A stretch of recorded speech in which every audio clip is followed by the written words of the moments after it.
Das ist unfassbar, meines Erachtens. I hører fra min advokat. Det kan jeg godt nå, ja. Farvel. Ud. I døde alle sammen.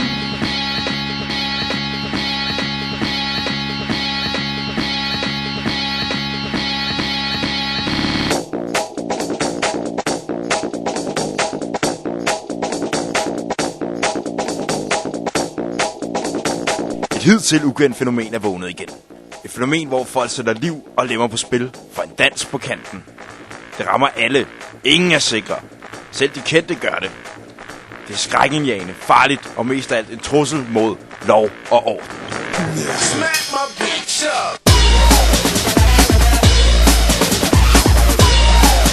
Men hvor kommer Doom Dancing fra?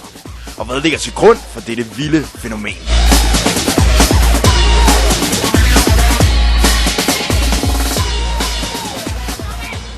Vi er nu taget til Bremen for at besøge og interviewe den førende forsker inden for ungdomsfænomener, Klaus Hartner. Han ved en masse om ungdomsfænomener, blandt andet Doom Dancing. Nun, also das Phänomen kann als Fortsetzung der Studentenrevolte zwar mit extremer Anwendung von Rauschgiftmitteln angesehen werden.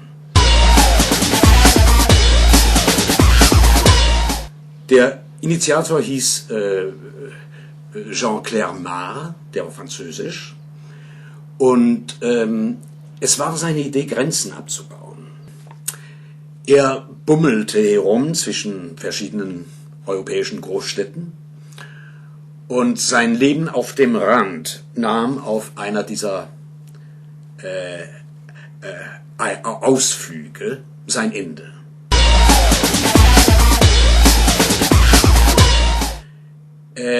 Er hatte sich selbst eine genau definierte Herausforderung gestellt, nämlich in den Städten, die er besuchte, die höchsten Sehenswürdigkeiten zu besteigen und darauf zu tanzen.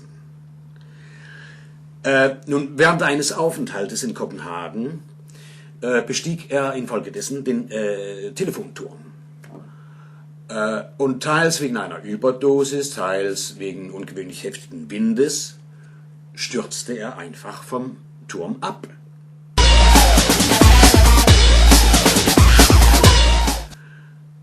Seitdem ist der Turm Reiseziel und Besteigungsobjekt aller Doom Dancers. Vi har fået dette videobånd af den danske Doom Dancer-gruppe Rooftop Rockers. Dans eller dø! Det er fucking så klar. Båndet viser dansetruppen Rooftop Rockers på vej op til det legendariske dansemekka, telefontårnet til Borups Allé.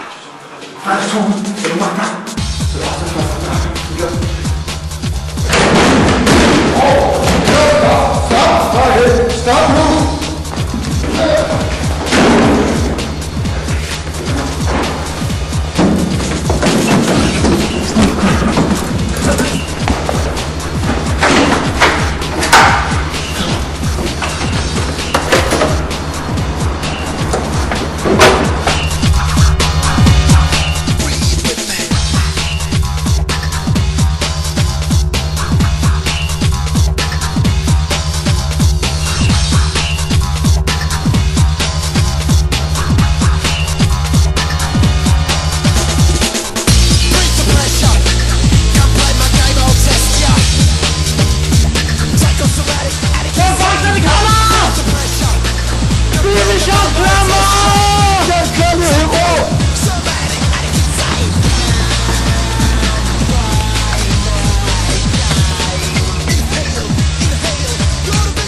Vi befinder os nu på et hemmeligt sted i Danmark.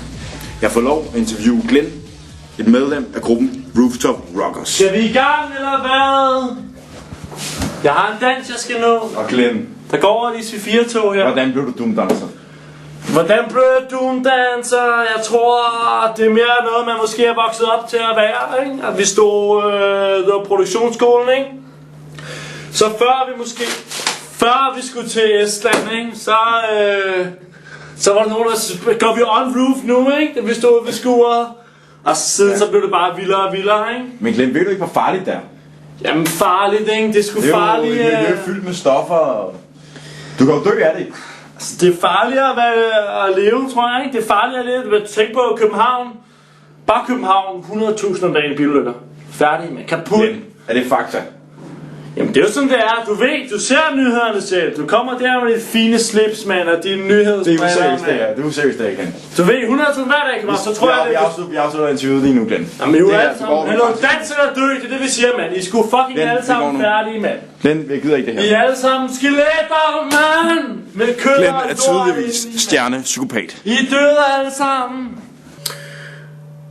Also unsere Medien und die Gesellschaft überhaupt haben ja gewählt, vom Doomdancing nichts zu veröffentlichen. Das ist unfassbar meines Erachtens.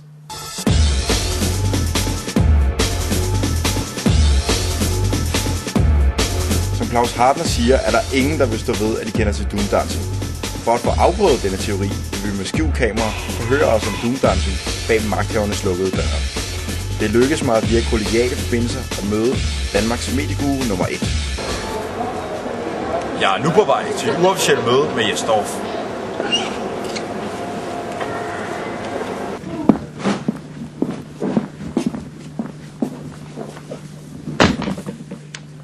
Hej Jes.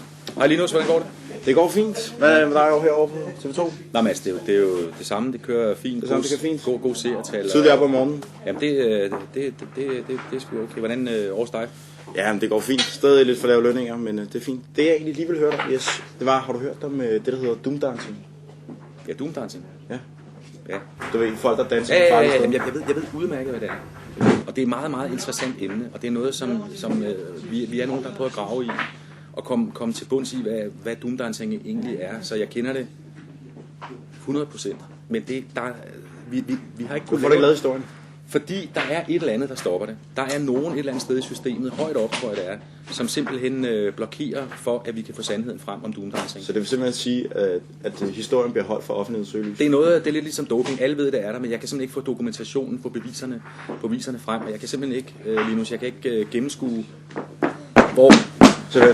Yes, det jeg skal sige til dig nu, da du er blevet filmet under hele det interview. Nej, og du simpelthen det går ikke kraftedeme ikke. Du simpelthen fortæller, at Doomdancing ikke findes. Nej, jeg kender ikke noget til Doomdancing. Jeg ved ikke, hvad det er.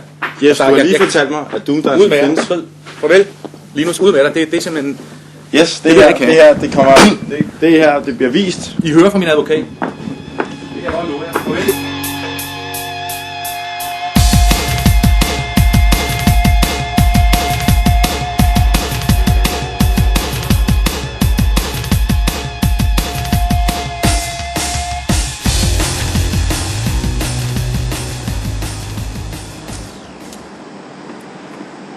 Vi har nu gennem et halvt år prøvet at kuglegrave fænomenet Doomdancing.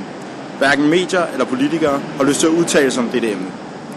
Vi vil derfor konkludere, at det officielle Danmark fuldstændig udelukker Doomdancing. Blandt andet har vi fra anonyme kilder opsnappet, at Jens Rohde har tilsyneladende en fortid som Doomdancer. Det kan vi dog ikke konkludere noget som helst på, men én ting er sikkert. At hvis Doomdancing fortsætter, som den gør i dag, vil den danske og den internationale ungdom være i fare.